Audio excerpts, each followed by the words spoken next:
स्वागत है आपका आज की वीडियो में। आज की वीडियो फाइटिंग सीन काफी बेहतरीन होने वाली है। वीडियो पसंद आए तो कृपया लाइक और कमेंट कर दिया करें, साथ में सब्सक्राइब करना ना भूलें। मायोमी को अचानक कुछ याद आया। वह सिमोनो से कह रही थी, हनाचियो को जल्दी से वापस बुलाओ। आज की प्रिडिक्शन में बताया गया है कि उसके साथ कुछ गलत हो सकता है। हनाचियो जो कि कैंप के आसपास ही गार्ड कर रही थी। जैसे ही सिमोनो हनाचियो से संपर्क करने ही वाला था, तभी वहाँ पे डेंसेटोंग आ जाते हैं। आते ही डेंसेटोंग कह रहे थे, क्या आप उसे ढूंढ रहे हैं? डेंसेटोंग ने हनाचियो का चैप्टर क्लोज कर दिया था। डेंसेटोंग अचानक बेस के इतने करीब आ चुके थे जिसके वजह से सभी चौंक चुके थे। मायोमी जब उसके हाथ में हनाचियो को देखती है तो वह चिल्लाती है, हनाचियो। डेंसेटोंग ने जिसे अपने हाथों में पकड़ रखा था वह एक्लिप्स के टीम मेंबर का एक सदस्य वह हनाचियो थी, जो कि एक प्रोफेशनल निंजा थी। हालांकि हनाचियो की फाइटिंग एबिलिटी सबसे टॉप लेवल की तो नहीं थी, पर निंजा होने के नाते जासूसी इन्वेस्टिगेशन करना और जान बचाने में उसकी स्किल काफी कमाल की थी। अचानक लीडर रेन की आंखों में गुस्से का असर दिखने लगा। लीडर रेन को ये पता चल चुका था कि ये आदमी काफी ज्यादा फास्ट है। हनाचियो को वार्निंग देने का मौका भी नहीं मिला, बस सीधा इस आदमी के हाथों मारी गई होगी। इसका मतलब है कि सामने वाले की ताकत काफी ज्यादा होनी चाहिए। लीडर रेन वह पूछ रहे थे, क्या गॉड टीम के कैप्टन डेंसेटोंग होना? जब डेंसेटोंग ने देखा कि सामने वाले लोग उसका नाम ले रहे हैं तो उसके चेहरे पे मुस्कान आ गई। वह कह रहे थे, ओह तो लगता है तुम लोग मेरा नाम जानते हो। लगता है तुम लोग इतने कच्चे खिलाड़ी भी नहीं हो। कम से कम उन समुन्दर किनारे वाले छोटे शहर के आदमी से तो बेहतर लगते हो। तभी कमांड सेंटर में सबका ध्यान इसी मोमेंट पे था। कमांडर जूजेंग वह स्ट्रिक्ट टोन में कह रहे थे, डेंसेटोंग के साइड के फुटेज को जूम करो, फुल स्क्रीन पे लाओ। सारे लोग जानते थे कैप्टन और लीडर के बीच की लड़ाई इस पूरे मिशन के लिए सबसे बड़ा हाईलाइट पॉइंट होने वाला है। अगर डेंसेटोंग हार जाते हैं तो ब्लिज़र्ड सिटी का पूरा प्लान फेल हो जाएगा और लीडर रेन को मार दिया गया तो पूरी तरफ से एक्लिप्स ग्रुप बिखर जाएगी। इस लड़ाई का असर तो पूरे बैटलफील्ड में होने वाला था। सिर्फ एक लीडर के हार से उनके साइड के जितने भी मेंबर हैं उनका हिम्मत और मोराल टूट जाता है। डेंसेटोंग ने हनाचियो को फेंक दिया। उसके चेहरे पे मुस्कान थी। डेंसेटोंग कह रहे थे, लगता है हमारी किस्मत काफी अच्छी है। एक ही जगह पे एक्लिप्स के 4 मेंबर मिल गए। तुम सभी को खत्म कर देने के बाद ये तमाशा पूरी तरह से खत्म हो जाएगा। वैसे तुम सब में लीडर कौन है? डेंसेटोंग ने सभी की ओर देखा और कैजुअली हाथ को हिला दिया। कोई बात नहीं, वैसे भी सबको मारना है, एक एक करके सबका चैप्टर क्लोज कर देना है। तभी लीडर रेन का शरीर धीरे धीरे वह कांप रहा था। तभी डेंसेटोंग ने कैजुअली उसे देखते हुए कहा, इतना ज्यादा डर गए हो क्या?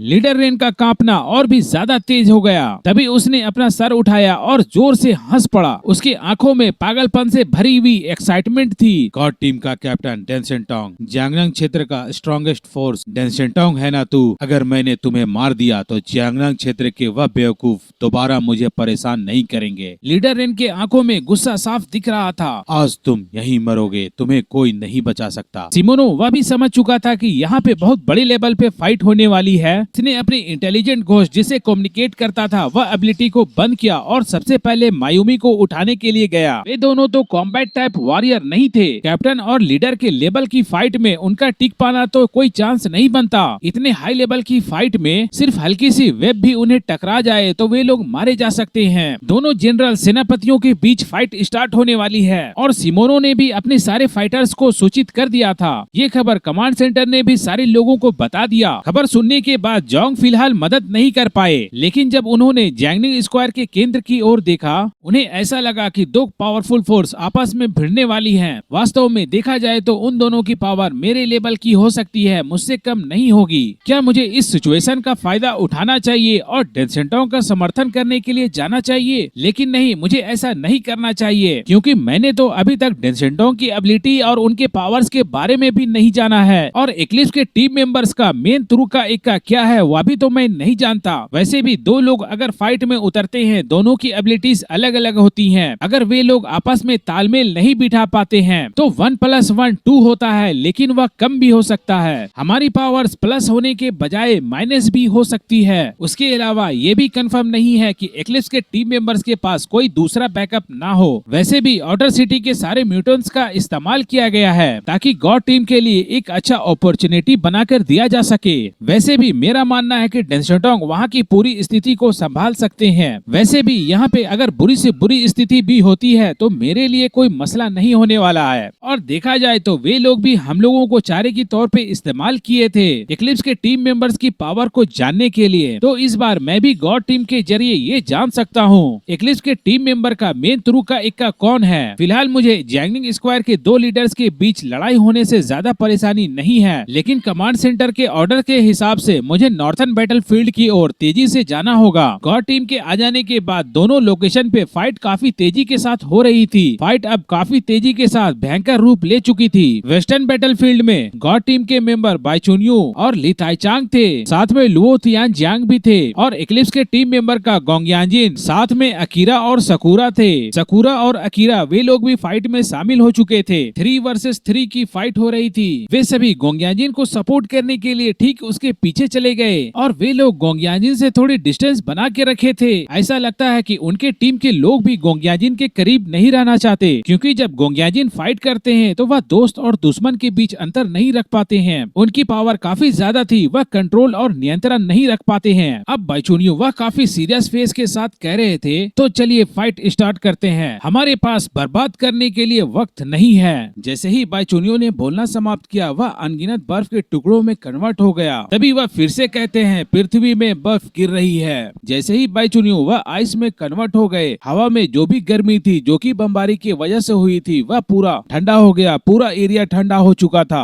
गोंगयांजिन वह चारों ओर देखते हुए कहा, क्या वह गायब हो गया? उसके पीछे के साथी वह बता रहे थे कि नहीं, वह गायब नहीं हुआ, वह यहीं आसपास में है। आसमान से गिरती हुई बर्फ वह और भी ज्यादा घनी हो चुकी थी। अचानक बर्फ काफी ज्यादा घना हो गया, जिसके वजह से लोगों को दिखाई देना भी मुश्किल था। तभी 3 दिशाओं से गोंगयांजिन के ऊपर बर्फ का अटैक होने लगा। आइस स्पाइक के रूप में गोंगयांजिन को छल्ली करने के लिए आगे बढ़ रहा था। गोंगयांजिन ने अपने आप को डिफेंस करने के लिए ड्रैगन फ्लाई किरी को अपने हाथ में जकड़ लिया। गोंगयांजिन के ऊपर आइस के छोटे छोटे मल्टीपल अटैक्स किए जा रहे थे, जिसकी वजह से गोंगयांजिन उसे डिफेंस नहीं कर पा रहा था। वह पूरी तरह से बर्फीला तूफान में डूब चुका था। 1-2 अटैक होते तो वह अपने ड्रैगन फ्लाई किरी से हटा देता, लेकिन यहाँ पे तो बहुत सारे थे। गोंगयांजिन ने बहुत ही तेजी के साथ ड्रैगन फ्लाई किरी को घुमाने लगा, लेकिन इस तरह के हमले बर्फ के लाखों टुकड़ों पे असर नहीं होता।